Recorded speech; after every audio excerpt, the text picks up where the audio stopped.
Hello everyone. Welcome back to IAS Cafe. My name is Priyanka. Let us begin with today's decoding session of the Hindu, 16th of August 2023. From today's newspaper, we would be covering these two important topics. The number one is about the Kaveri water dispute. The second is about the poverty estimate. So before we start the discussion of today, I am hoping that you all must have celebrated the Independence Day, 15th August, in a pretty well manner, right? And I hope you like the break as well. Now, coming back to the sessions, the breaks are over now. The consistency should be started again. So before we start the discussion, please do subscribe our channel, that is IAS Cafe. And now, the first topic is about the Kaveri water dispute. Before we start about this dispute, the discussion with regards to this dispute, I would like to draw attention of all of you towards the map of India. So this is a rough map of India. Okay, I hope like you all are aware about the states, that is the Karnataka, the Tamil Nadu, Kerala, right? So these the states are somewhat here.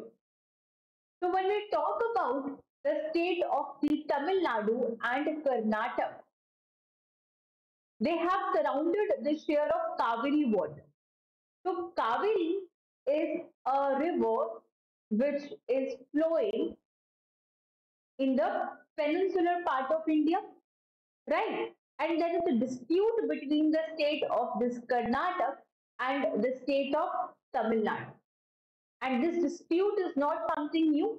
This is a very century old dispute जिसका कोई समाधान अभी तक नहीं निकल पाया, ठीक है?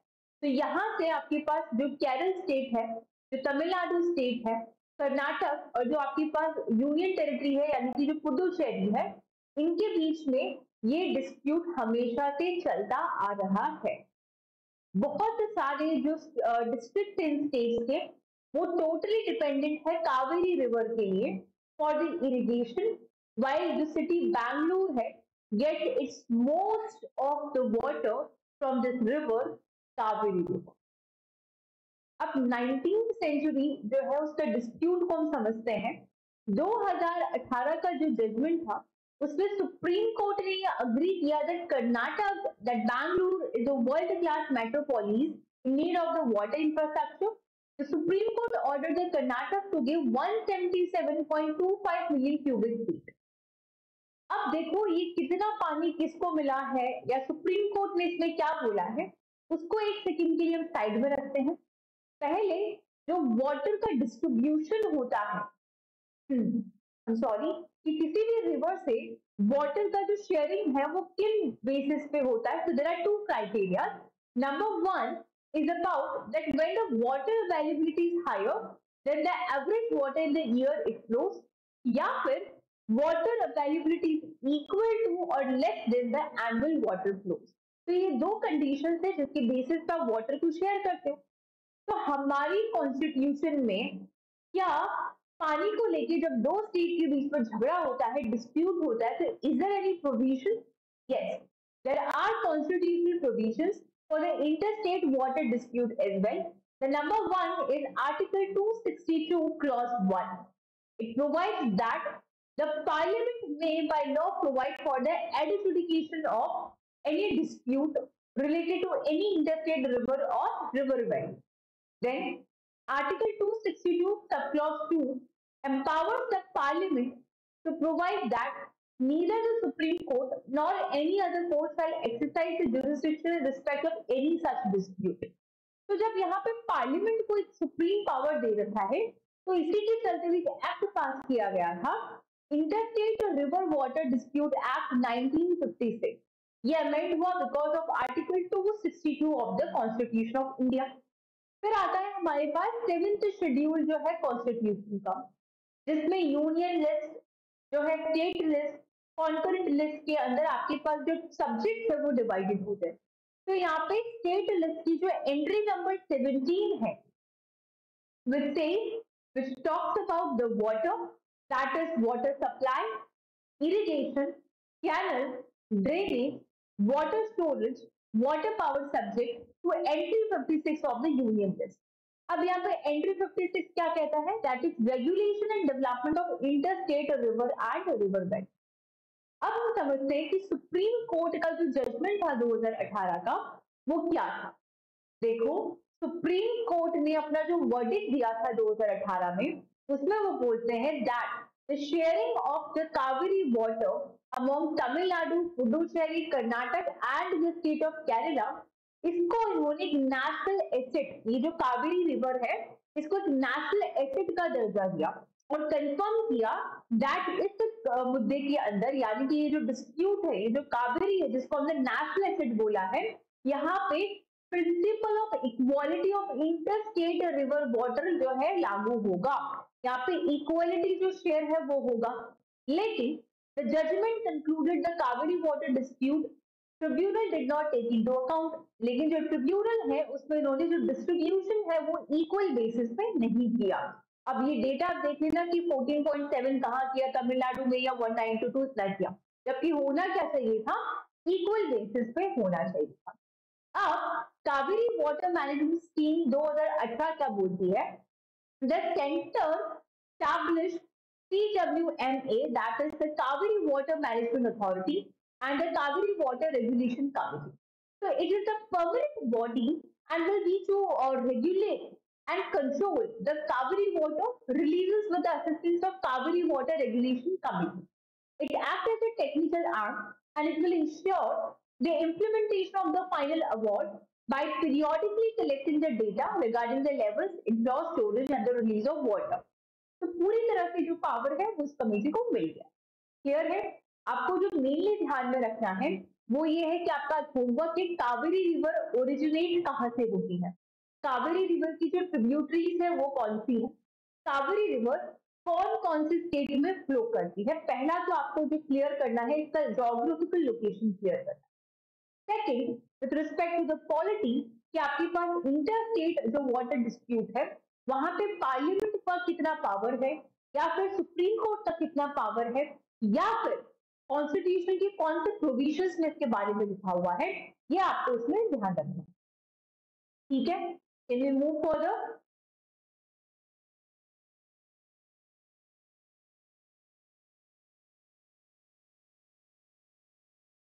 Okay, coming to the next topic that is about the poverty estimate. देखो, इंडिया के अंदर जब हम पॉवर्टी का टॉपिक मानते हैं या पढ़ते हैं, स्पेशली आपका जो जीएस पेपर 3 इकोनॉमिक्स है उससे आप इसको रिलेट कर सकते हो। तो basically there are certain indexes, एक है आपके पास multi dimensional poverty index, right, और human development index. Multi dimensional poverty index, ये दोनों ही इंडेक्स जो है यूनाइटेड नेशन डेवलपमेंट प्रोग्राम के थ्रू रिलीज किए जाते हैं। Plus there are certain committees जिन्होंने यहाँ पे रिकमेंडेशन दिए थे, जैसे कि तेंदुलकर कमिटी है। ऑलराइट, तो ये चीज आपको पता होना चाहिए। अब यहाँ पूरे आर्टिकल में क्या बोला जा रहा है कि जो मल्टी डायमेंशनल पॉवर्टी इंडेक्स के जो एस्टिमेट्स आया है, ये जो डेटा आया है, उस डेटा के हिसाब से इंडिया में जो पॉवर्टी है वो कम हुई है। लेकिन यहाँ पे राइटर कह रहा है कि मल्टी डायमेंशनल पॉवर्टी की जो एस्टिमेट्स है सिर्फ उसको ध्यान में रख के, ठीक है, आप जो है सिर्फ उसको ध्यान में रखिए, एक कंक्लूड नहीं कर सकते हो। आप जो कंजम्पशन बेस्ड पॉवर्टी एस्टिमेट है उसका रेलेवेंस भी आप देखिए, वो भी बहुत ज्यादा रेलेवेंट है, जो सर्वे बेसिस पे होता है वो। जैसे नीति आयोग ने एक रिपोर्ट निकाली है मल्टी डायमेंशनल पॉवर्टी, अब आपको ये पता होना चाहिए, that is multi dimensional poverty index जो है it is released by UNDP. तो नीति आयोग ने इंडेक्स में रिपोर्ट निकाली है और बोला दैट जो पोवर लोग है, यानी कि जो गरीब लोग है, उनका जो परसेंटेज है 25% जो है वो कम हो गया, यानी कि 2015-16 में 25% था और अब 2019-21 के अंदर ये 15% हो गया है। और आगे जाके ये और कम होगा, यानी ये मल्टी डायमेंशनल पॉवर्टी इंडेक्स के अकॉर्डिंग ये रिपोर्ट आई है। फिर यहाँ पे है global multi dimensional poverty index जो 2023 की है, which is released by UNDP, which was released recently। वो भी यही बोलता है कि जो पॉवर्टी इंडेक्स है 2015-16 में 27.5% था और 2019-21 में 16.2% हो गया। यानी इंडिया के अंदर जो पॉवर्टी का जो डेटा है, जो पुअर लोग हैं वो कम हो रहे हैं as per the multi dimensional poverty index. But writer का कहना है कि मल्टी डायमेंशनल पॉवर्टी इंडेक्स में क्या प्रॉब्लम है कि हमें कंजम्पशन बेस्ड सर्वे की तरफ जाना चाहिए। ठीक है, क्योंकि जब आप multi dimensional poverty index calculate करते हो तो उसमें आपके पास जो सेक्शंस होते हैं वो अलग होते हैं और कंजम्पशन बेस्ड जो एस्टिमेट्स होंगे वो अलग होते हैं। तो यहाँ पे ये एक्चुअली रिजल्ट को कंपेयर कर रहे हैं, इसकी जो इश्यूज होंगे उसके बारे में ये बात करता है। ठीक है, that is the multi dimensional poverty estimates are not a substitute for the National Sample Survey Consumption Based Poverty Ratio। तो राइटर क्या कह रहा है कि जब नेशनल सैंपल सर्वे होता है जिसमें हम कंजम्पशन के बेसिस पे पॉवर्टी का रेशियो निकालते हैं, इसका कोई भी किसी भी तरह से सब्स्टिट्यूट जो है मल्टी डायमेंशनल पॉवर्टी इंडेक्स नहीं है। इन द एंड ये राइटर कह रहा है कि हम कुछ कंसर्न्स भी बताएंगे इसको लेके, बट इनका जो झुकाव है ये जो जिस फेवर में है वो नेशनल सैंपल सर्वे के फेवर में बोल रहे हैं। Now let's talk about the comparison of the result. ये जो रिजल्ट है उसको किस तरह से कंपेयर किया गया है। 2018 में जो global multi dimensional poverty index आया था वो बोलता है that India has made a moments progress in reducing the multi dimensional poverty. ठीक है जी, वो एक पॉजिटिव रिपोर्ट आई। फिर the incident of multi dimensional poverty was almost half 2005-06 के बीच में और 2015-16 के बीच में, जो कि बहुत कम पहुंच गया 27.5% तक। तो यानी इन 10 सालों के अंदर भारत में जो गरीब लोग हैं वो बहुत ही ज्यादा तेजी से कम हो गए हैं। तो ये तो बहुत it's a thing to praise, right. वास्तव में ये तो तारीफ वाली बात है। लेकिन क्या ग्लोबल एमपीआई जो है उसको कंक्लूड करना, उसको रिविलेशन है इसका कोई, कहता है नहीं। जो एस्टिमेट्स हैं वो कंज्यूमर के एक्सपेंडिचर के बेसिस पे होते हैं। ठीक है, यानी आप कितना खर्चा कर रहे हो। The estimate of poverty based on consumer expenditure and using the Tendulkar committee methodology show that the number of poor came down by this in the increase in the despite an increase in the population। देखो आप किस तरह से conclude करते हो कि एक मैं हूँ, ठीक है, और मैं रोज का 500 रुपया खर्च करती हूँ। ठीक है, तो ये इस 500 रुपया खर्च करने से या फिर जो खर्चा मैं अपनी पूरी लाइफ में करती हूँ उस एक्सपेंडिचर से आप मेरी इनकम गैस करने की कोशिश करते हो। ठीक है, तो उसी तरह से आप क्या कर सकते हो कि किसी गरीब है या नहीं है, तो ये कंज्यूमर एक्सपेंडिचर के बेस से जो आप पॉवर्टी एस्टिमेट कर रहे हो और आपके पास जो तेंदुलकर कमिटी है उनका जो मेथड था उस हिसाब से जब आप पॉवर्टी कैलकुलेट करते हैं तो रिजल्ट आता है कि ठीक है इंडिया में कमी है। फिर रंगराजन कमिटी है, ठीक है, वो भी बोलते हैं कि डिक्लाइन जो है देखने को मिल जा रहा है, तो it will be larger than that of the global NPR. लेकिन एब्सोल्यूट टर्म्स के अंदर जो तेंदुलकर और रंगराजन कमिटी के अनुसार जो पॉवर्टी रेशियो दिए गए हैं वो लोअर है compare to the global data.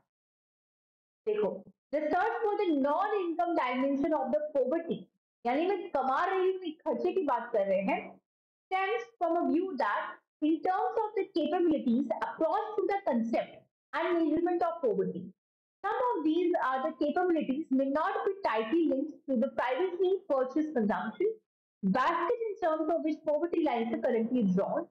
Therefore, the poverty based on income or consumption is different from deprivation based on education or health। अब एक एक्सपर्ट ग्रुप है जिन्होंने रिव्यू किया है इस मेथड को मेजरिंग करने के लिए, और वो बोलते हैं that there are reservations on using the multiple indicators. तो जैसे आप मल्टी डायमेंशनल पॉवर्टी इंडेक्स में बहुत ज्यादा इंडिकेटर्स को मेजर करते हो तो इससे बहुत सारे इश्यूज आते हैं, जैसे कि आप जो एग्रीगेशंस ले रहे हो across the indicators crucially of the databases that provide the requisite information at reasonable short intervals. These need to be considered and evaluated carefully. For example, there is a problem with the child mortality indicator as it is for the population groups and not for the household. और aggregation इससे एक दूसरी problem यहाँ पे निकल के आती है, यानी ये सारे इंडिकेटर्स को आप एक साथ जज नहीं कर सकते हो, मेजर नहीं कर सकते हो, आप उनको इंडिपेंडेंटली और फैक्टर्स को आपको लेना पड़ेगा। जैसे access to the safe drinking water, आप उसको एक चाइल्ड मोर्टेलिटी के साथ जोड़ के नहीं देख सकते हो, you have to measure them independently. Even in respect of the independent indicators, जो आपके पास appropriate rules of aggregations होते हैं, they are different. So more generally, this requirement poses several data constraints. It may be noted that even we are not against the multidimensional poverty deprivation, but हम लोग उसके flaws के बारे में बात करें, totally इसके against में नहीं है. One can analyze the progress of non-income indicators such as the education is there, the health is there, sanitation is there, the drinking water, the child mortal gene over child with income of assumption poverty. But आप इन्हीं सबको अगर आप all of them into index, तो आप एक single index में ले आओ तो उसमें प्रॉब्लम्स जो है आ जाती है। ठीक है, फिर ये श्रीनिवासन जी है, उन्होंने भी कुछ प्रॉब्लम्स बताए हैं, and that is the reason that then we have to bring certain changes in the survey. So this is it for today. I hope the topic is clear. If you like our channel, please do subscribe our channel. IIS Cafe, like and share. Thank you so much.